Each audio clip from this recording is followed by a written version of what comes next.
Okay, so the kind of eye trackers we work with are little cameras. We work with an eye tracker called a remote eye tracker, and it's essentially a little camera that sits, if you're on a computer, it'll sit under the monitor of a computer, and it shines this infrared light at your eye, and you can't see it, but the light bounces off your eye, and the camera is able to pick up the reflections off your eye, and from those reflections, it can correlate where you're looking on the screen.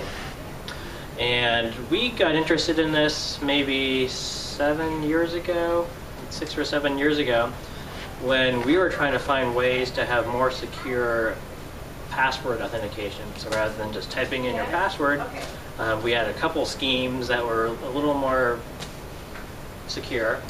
And we came across this idea of using an eye tracker to enter your password. And so rather than typing in your password, we've developed various schemes where you would, say, look at things on the screen, and then as you look at them, the computer would know if you correctly entered your password. Well, things are changing pretty rapidly, and I think people can expect to see some new technologies like this filter into kind of everyday computing. And eye tracking you might not see right away. Right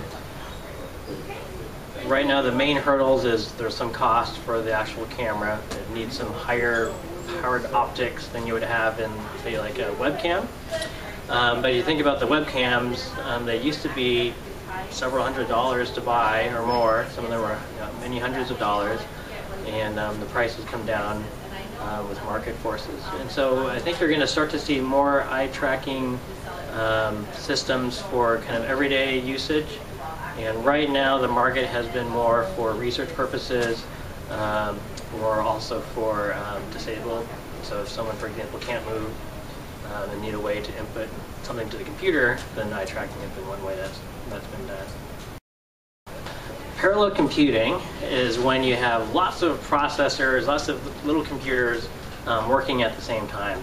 And so a good example of that is in your iPhone or smartphone today, you can play some pretty nice, some games that have some really nice graphics.